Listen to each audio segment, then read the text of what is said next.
Everybody wants a piece of the sweet life. Rich, indulgent, smooth. But what if the sweet life is a little different than we imagined? Join us as we look into all the pieces that make up a life lived with Jesus. Because there's more than one way to follow Jesus.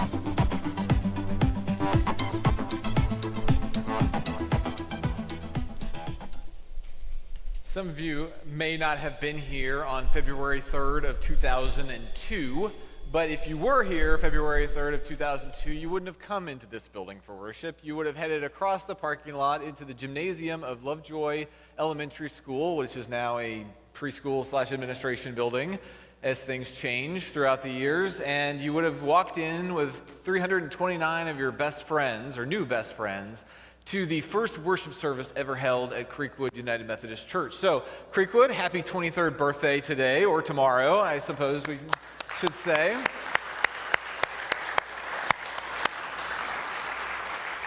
That group of dreamers started off around the end of 2020 into 2001, meeting for Bible study out of Custer Road and in people's homes in the area, coming to form this vision for what would be known as Creekwood United Methodist Church, to share the gospel, to preach the good news, to be in mission with our community around here. And it has blossomed into who we are today, which I think is a great iteration of what Creekwood has always dreamed of being and is currently. But it hasn't been without its speed bumps and roadblocks, situations, drama, who knows what, just counting the last 4 years, if you will. Maybe not all of the last 4 years, but some of the last 4 years of things that could have derailed from the vision and could have derailed from what God wanted us to do here. But there's always been a group that remembered why it is that we're here, what it is that we're supposed to do, and who it all came from to begin with. There's kind of a funny story in 2021. Some of you may remember there was a thing called COVID that happened. It caused us to adapt, to change. Things happened a little differently during that course of 2 to 3 years. And we had been back in person worship. We had done a hybrid worship for a couple different months. But I remember in 2021, Ryan and Charlotte Smith reached out and they said, hey, we'd like to get Reagan baptized, right? We want to bring her up to the church, and then we're going to do it in the middle of Sunday worship. Can we bring her up during the week sometime? And I said, yes, absolutely, because we were adjusting things. The meme on Facebook around doing COVID baptisms was you hold the baby 6 feet apart and you shoot him with a super soaker. We did not do that. But we did bring her up throughout the week, and they said, well, can we bring friends? And I said, absolutely, bring whoever you want to. And so they brought some friends from their Sunday school class. I remember the Simpsons were here, if you know Tyler and Kendall, and their kids all came in the building. And it was something that, like, I had been here throughout the entire period, like Rusty had been here throughout the period, certain people had been here throughout the entire period, so it wasn't unique. I guess I took the just holy space of the property for granted because I'd been here. I had done my thing, but I remember when the Smiths and the Simpsons walked through the door, it was the first time they'd walked through the door since we had shut the doors for worship for a couple months. It was the first time they walked in, and they just talked about how good it felt, and the kids were running down the aisles, and they were running down the hallway, and it was so exciting. But I'll never forget when they ran from the south door right down by the kitchen, and they turned left, and I think it was Ainsley Simpson who stopped and said, "Where are the donuts at?" And I thought this was a unique scenario for one little kid, but Cadence and Mallory and McLean and Hattie all stopped and were like, "Where are they?" And they were younger at this point. I mean, this is 4 years ago. They were younger, but their experience every time they'd come into the building, which is pretty consistently, was that there were donuts there. Because what is church if nothing more than where you get donuts on Sunday morning? It's the sweet life we have to offer, and it's glazed, and it's chocolate frosted, and it is everything that kids just dream of and desire. And I have in my mind that the Smiths and the Simpsons have probably been to a proper donut shop before. I assume so, and they have gone probably for even better donuts than perhaps the ones that we serve here. But it was really this kind of funny thing of wondering, what do people really think when they walk in this place? What do really people think when they consider the church that they go to? Do we care what it is supposed to be about? Do we care where it came from? Do we care where donuts came from? Do we care about the origins of things? And I just really it led me down a path of wondering, well, what is it that we're supposed to be about here? What is it that we want to strive for in our community? And so we got some people together, and for a long time, Creekwood had kind of a tagline scripture verse, and it came from Psalms. It was about like one day they're going to blossom where the seeds are planted. They're going to be seeds planted by, it's from Psalm 1:3. They're going to be like seeds planted by a river, and one day they're going to blossom. And I started thinking about, we blossomed. Like, there are branches that spread. And even when we didn't have people coming in the building all the time, we had members who were doing really active ministry outside of the church, and we were still engaged in Samaritan Inn, and we were helping out Harper in the way that we could, and we were doing things and forming pockets around our community, and it really led us to the scripture verse that is John chapter 15:5. And as we've been through John 14 for the last several weeks, this is when Jesus makes the transition into, these are all the core values, but this is where they come from. This is the generosity that you're being offered. This is the invitation you're being offered. This is the compassion that is being extended to you. This is the exploration that I want you to continue through your entire life. But this is where they come from. You can go wherever you want to in the world. You can go out and journey. You can do whatever you choose to do. But this is where it comes from. And Jesus says in John chapter 15:4-5, says, "Abide in me as I abide in you. Just as the branch cannot bear fruit by itself unless it abides in the vine, neither can you unless you abide in me. I am the vine, you are the branches. Those who abide in me and I in them bear much fruit, because apart from me, you can do nothing." Do we care where it comes from? Do we care where our resources? Or do we care where the gifts that we are given? Do we care where it comes from? Do we care what we're doing with it? Do we have a center point and a focal point of what we're about as a person, as a church, as a community of Christ that is seeking to grow deep roots with each other and with God and to share God's love out in the community? Now, if you're here for the first week of this Jesus Pieces series, I told you the context is important.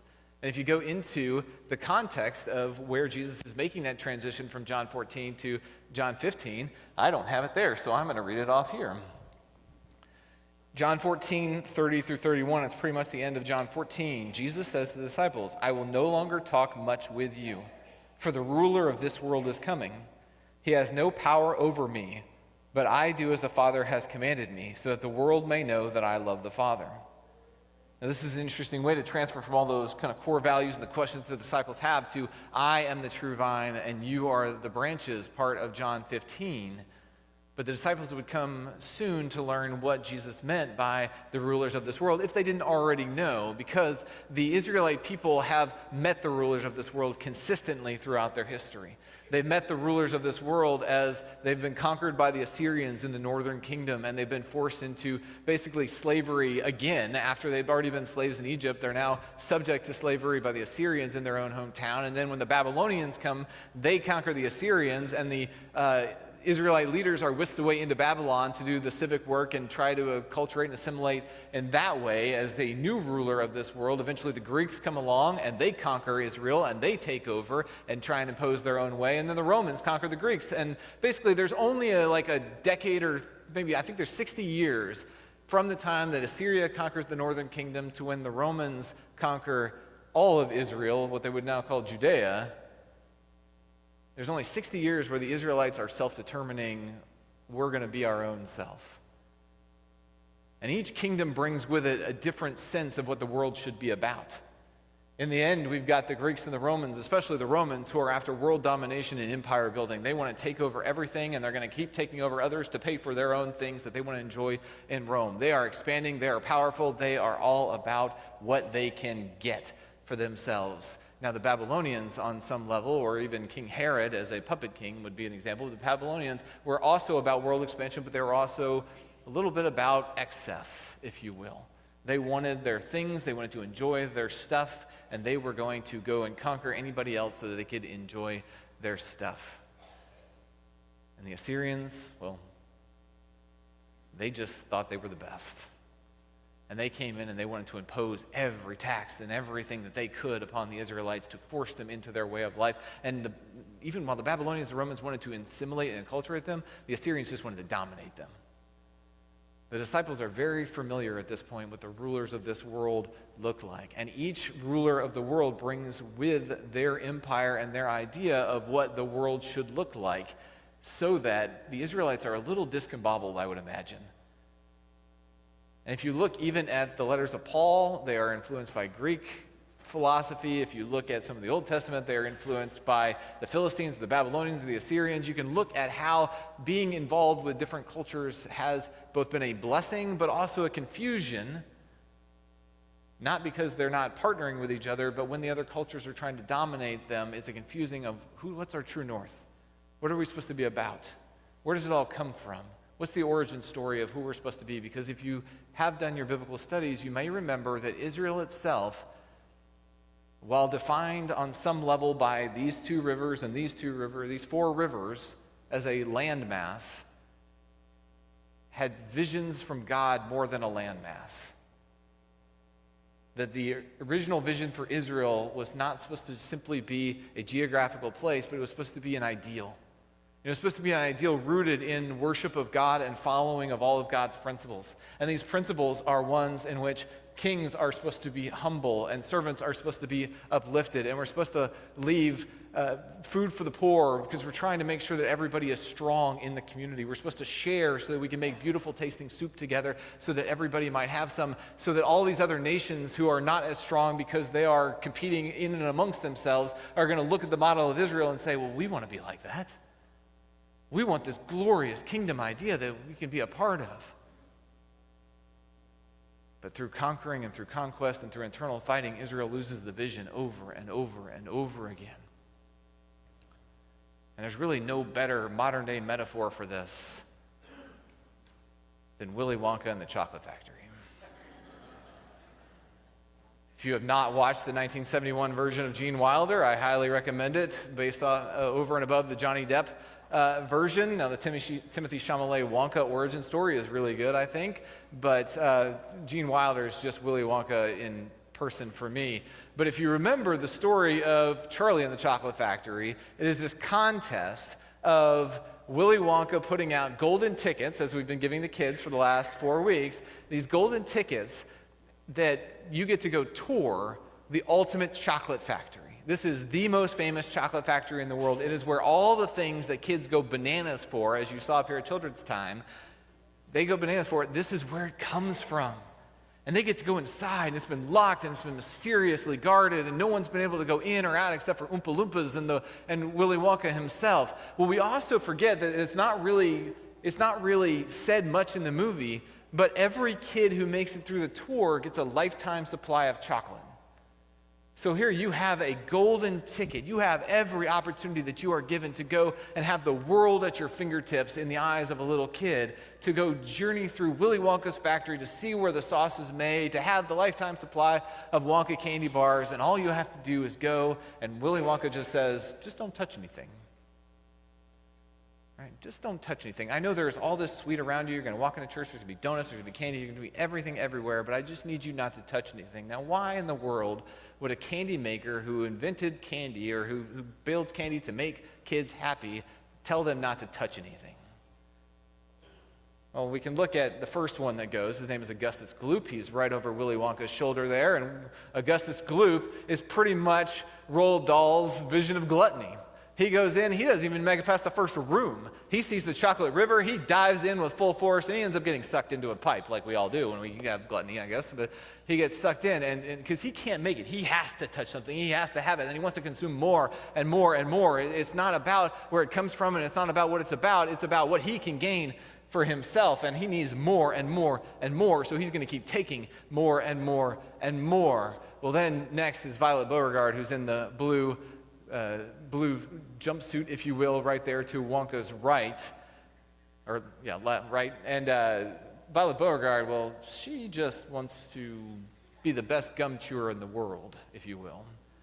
She's got records that she holds. If you read the book, it goes into detail about the records that she's had. She's had the same piece of gum in her mouth for something like 2 years and 37 days, and just is able to keep going and going and going. And when she sees this piece of gum that has a 3-course meal in it, Wonka tells them it's not quite ready yet, but she doesn't care. She doesn't care where it comes from. She doesn't care what it does. She doesn't care what it's supposed to be about. She just wants it now. And so she takes it, and you remember what happens to her? Turns into a blueberry. See what pride will get you? A little inflated ego, soon you bust. Next one that goes, Veruca Salt in the red jumper. She looks a little bit like Little Orphan Annie there, but she is certainly not Annie because she comes from an incredibly wealthy family and she's incredibly entitled, and she makes it a little past those other two children into the room where there are geese who are laying golden eggs, that you can literally eat gold chocolate eggs. And she goes in there and says, I want a golden egg, or I want a goose. And the dad says, of course, I will get you a golden egg. I'll get you your very own golden egg. And she says, I don't want the golden egg. I want the goose. And Wonka says, you can't have those. Those are incredibly rare. They're incredibly special. Not everybody has these golden geese. And especially if you take the golden goose for yourself, then nobody else gets the golden eggs that we can all enjoy. And she says, I don't care. And eventually, through song and dance, she ends up on the scale that decides whether it is a good egg or a bad egg. And guess what happens? Bad egg. That's what greed gets you. Greed turns us into a bad egg that just can't stand anybody else, and eventually nobody else can stand us.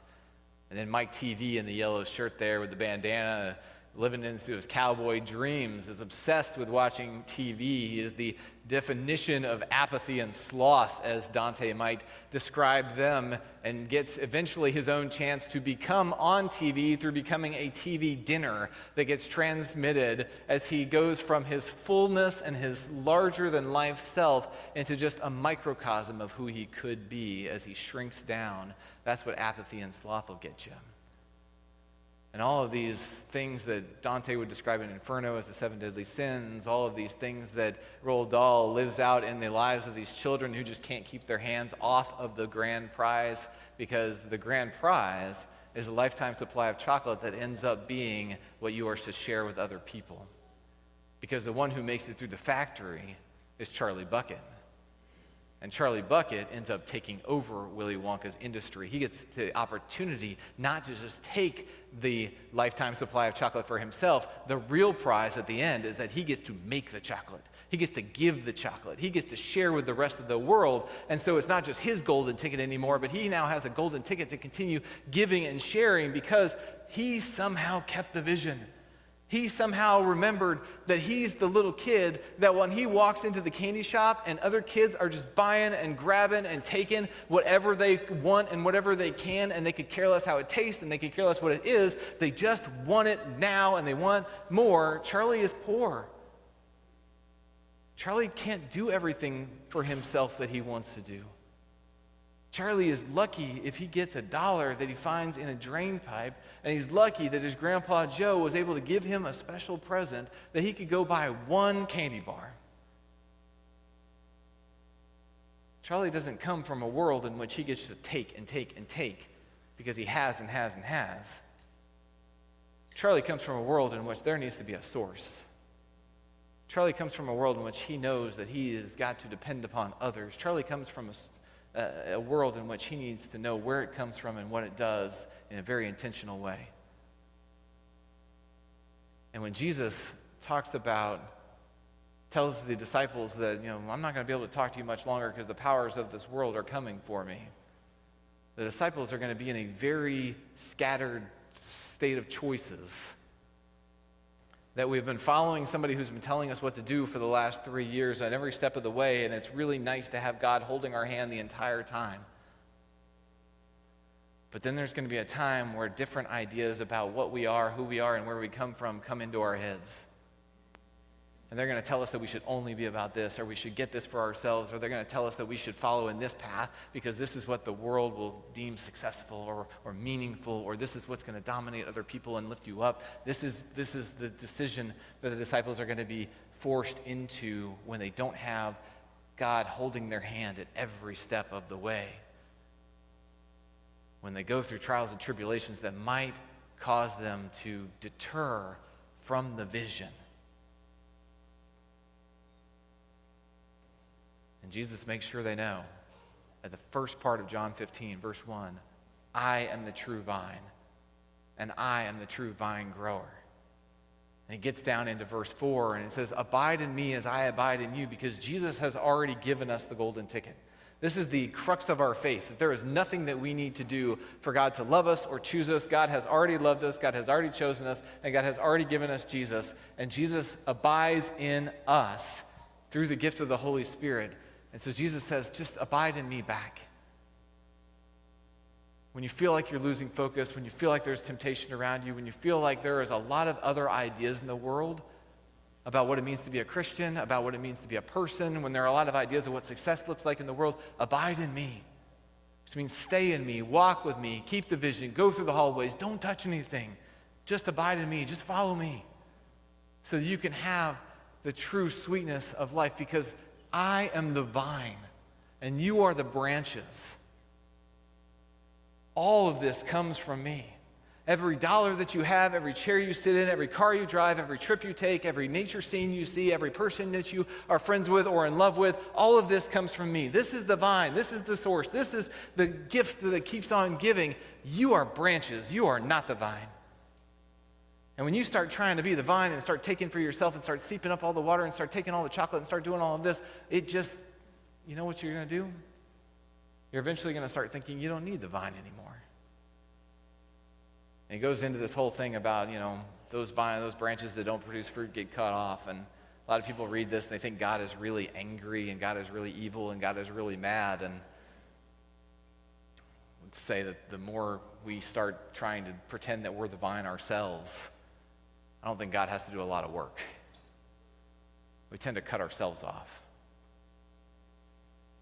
But when we remember where it comes from, who we are, what we're about, when we remember that our goal here is to be the vine so that others might experience the pure and universal love of God through us, that we are an extension of what God is doing through Jesus Christ, that we are a branch, that wherever we find ourselves, that we have the responsibility and joy to extend that love so that it's not just a golden ticket for us.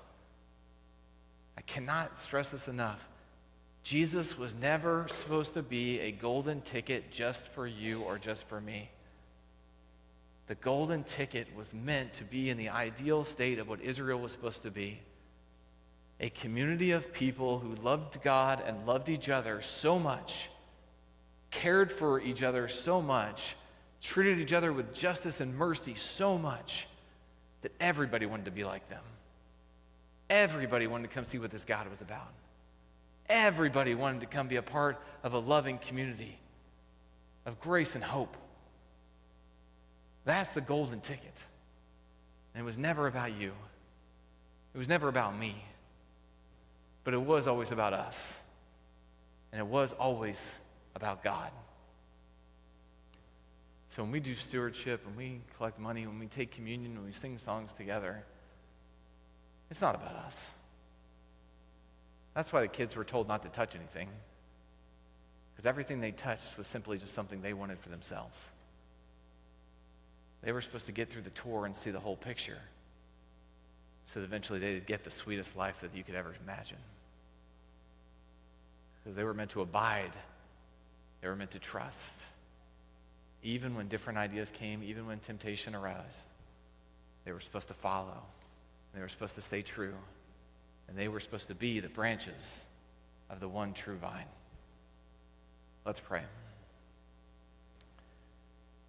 Gracious God, as we come together in communion to receive your grace in a way that you have told us to do, we ask that our hearts might be fully alive, surrounded by a loving community of grace, and more importantly, God, your Spirit abiding in us. May we come with joyful hearts, knowing of all that you have given us and all that you have done for us. And may we come with broken hearts when we have forgotten that all of this is yours to begin with. God, as we share in one loaf and one cup, so that we can be a church that belongs together and belongs in you alone, as we share in one loaf and one cup, may we remember that there is enough. May we remember that we can share. May we remember the ideal vision that this church was never supposed to be ours.